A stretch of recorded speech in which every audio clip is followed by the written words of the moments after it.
የተከበራችሁ በአራቱ ማዕዘናት የምትገኙ የአማራ ፋኖ ውድ ጓዶቼ እንደምን ሰነበታችሁልኝ? ያው ስሜ መቶ አለቃ አበበ ተመስገን እባላለሁ።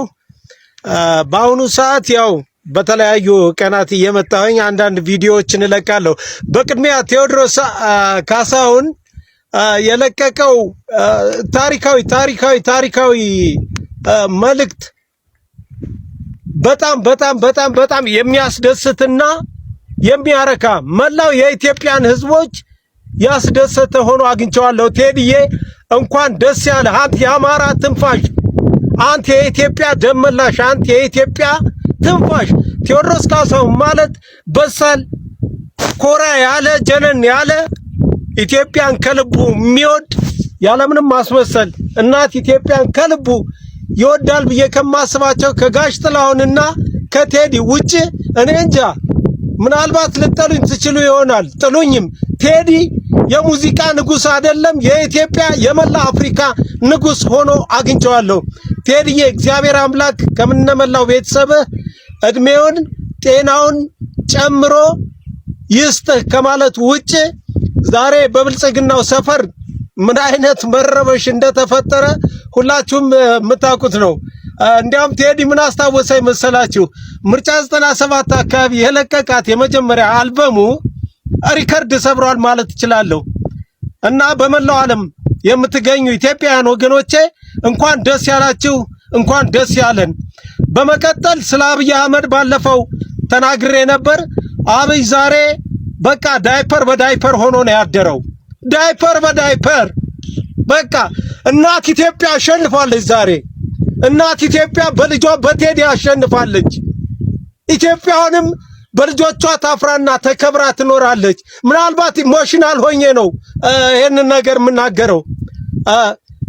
እኔ ፖለቲካ ሀሁ ብዬ የጀመርኩት 1969 ዓመተ ምህረት ገና በወጣትነቴ ጎጃም ዳሞት ውስጥ ሲሆን በኢሃፓ ብዙ ወንድሞቼም በተለይ ፍኖተ ሰላም ላይ ይሄን ቪዲዮ የምትመለከቱ የፍኖተ ሰላም አካባቢ ልጆች ታስታውሳላችሁ። እንዴት ያሉ ብሩህ ብርሃን የሆነ ጭንቅላት የነበራቸው እነ ዳኛቸው እጅጉን፣ እነ መኮንን አሰፋን፣ እነ ካሳ ጽጌን ፍኖተ ሰላም ቀበሌ 3 ያው ያጣዋቸው ጓደኞቼ ዛሬ እንደሞቱ አይደለም የምቆጥረው። ቴዲ ደማቸውን መልሰዋል። ይሄን ግሳንግስ የሆነ እርኩስ ያጋንንት ተላላኪ አብይ አህመድን አንቀጥቅጦ ዛሬ እኔ እንጃ እንዲያውም እኔ በሕይወት ያድራል ብዬም አላስብም ያለምንም ማጋነን። በእርግጥ አንድ ጥቅስ ሁሌም ትዝ ይለኛል ስለ አብይ። ሌኒን ምን ይል ነበር መሰላችሁ? ኢሊትረሲ ኢዝ አውት ኦፍ ዘ ፖለቲክስ ይላል። አብይ አህመድ ፖለቲካ አያውቅም። ያ ማለት ምንድነው? መሀይም ከፖለቲካ ውጭ ነው ለማለት ፈልጎ ነው ሌኒን ያንን የተጠቀመው። እናት ኢትዮጵያ ብዙ ጀግኖች አሏት። እናት ኢትዮጵያ ብዙ እሷን የሚያስከብሩ እንቁ ልጆች አሏት። በተለይም በግል ሀብታሙ አያሌው፣ አንተ የአማራ ትንፋሽ፣ ሀብትሽ ከማረሳልህ ነገር ሀብቴ እስካሁንም ድረስ እውነትን ይዘህ እየታገልክ ነው ያለው። ሀብታሙ አያሌው ስለ የስም ወክሽን ሊኖር ይችላል። ሀብቴ የኛን የአማራዎችን ትንፋሽ የመረጃ ቲቪውን ለማለት ፈልጌ ነው። ሀብታሙ ታስታውሳለህ? በባህር ዳር ያ ምድር አንቀጥቅጥ ሰልፍ ጠርተህ ከባዶ ጭንቅላት ባዶ እግር ይሻላል ያልከው እኔም ሞቼ አጽሜ አይረሳውም። የባህር ዳር ልጆችም አይረሱም። መላ ኢትዮጵያውያን አይረሱም። ሀብቴ ትግልን አጠናክረህ ቀጥል። ያ ልጋጋም ልፋጭ ኦነግ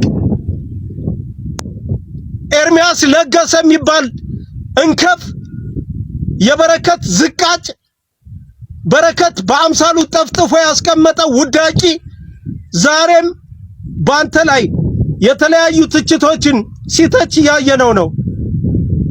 ኦነጋዊ ስሜቱ አስገድዶት ሊሆን ይችላል። ያስመሳይ ይህ ቆሻሻ አንተ ግን በሰላ ብዕርህ በሰላ አንደበትህ ድንግል ማርያምን ስለምትወዳት ድንግል ማርያምን ይቅርታ ስለምታምናት ክፉም አታስነካም። እነኚህም መሰል ክፎች ጋር ታግለህ የአማራን ህዝብ ነፃ እንዲወጣ ለምታደርገው ጥረት በጣም በግሌ አድናቂ ነኝ። ሀብትዬ ትግልን አጠናክረህ ቀጥል። ይሄ ርኩስ ይሄ የረከሰ ስርዓት ሊወድቅ 11 ሰዓት ላይ ነው ያለው ቴዲ 11 ሰዓት ላይ ነው ያለው። ይሄ ደመጠጭ ስርዓት 11 ሰዓት ላይ ነው ያለው።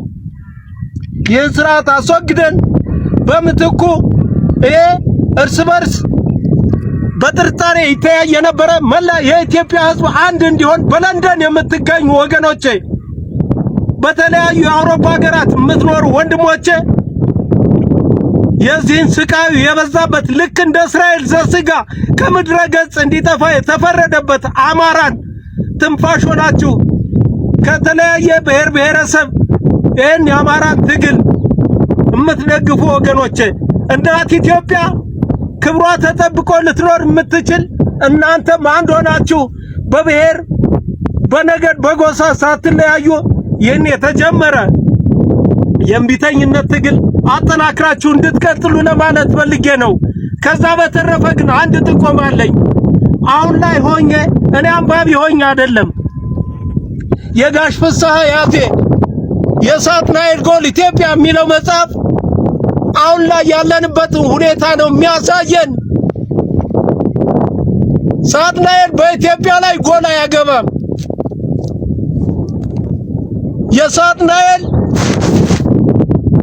አንገት ሊቆረጥ 11ኛው ሰዓት ላይ እንዳለ ፋኖ ልትረዱን ይገባል። ወደን አይደለም ለማስመሰልም አይደለም። በ70 ዓመት ዕድሜ እናት ኢትዮጵያን ከ1972 ጀምሮ ስለማስቆስልላት የኖርኩትን አገሬን ለምን አባቱ ይነካል ብዬ ነው ዛሬ በዚህ ዕድሜ እንደዚህ ምንከራተት ሕፃን ልጄን ይዤ። ባለፈው ተናግሬያለሁ። የ14 ዓመት ሕፃን ልጅ ይዤ ነው እየተንከራተትኩ ያለው። ልጄም የኔ ፈለግ ተከትሎ ነው የአማራን ሕዝብ ነፃ ለማውጣት እየለፋ ያለው። ቅማሉ አይደለም ያስቸግረን፣ ራቡ አይደለም ያስቸግረን፣ ተራራ መውጣት መውረዱ አይደለም ያስቸግረን። አንድ ሁን የኢትዮጵያ ሕዝብ አንድ ሆነ ግን ይህን ተልካሻ ስርዓት እናስወግደው። 11ኛው ሰዓት ላይ ነው ያለነው። አሁንም በድጋሚ በቃ 4 ኪሎ ምንም ማለት አይደለም። ቃል ለምድር ቃል ለሰማይ እንገባለን። አሁን በቀን እነኝህን እንቁ የሆኑ የአማራ ልጆች እነኝህን መሪዎችን እነዘመነን ሌሎቹም በአራቱ ክፍለ ሀገር ያሉትን በሸዋ በጎንደር በወሎ በጎጃም ያሉትን መሪዎችን እግዚአብሔር አምላክ ከክፉ ይጠብቅልኝ። ትግላችንን አጠናክረን 4 ኪሎ ነው የምንገናኘው። እናት ኢትዮጵያ ለዘላለም ታፍራና ተከብራ ትኖራለች። የጋሽ ፍስሐ ያዜን መጽሐፍ የሳጥናኤል ጎል ኢትዮጵያ የሚለው 1 2 3 ድረስ ያለውን ተከታተሉ። ከዛም በላይ ጽፎ ከሆነ አላየውላቸውም።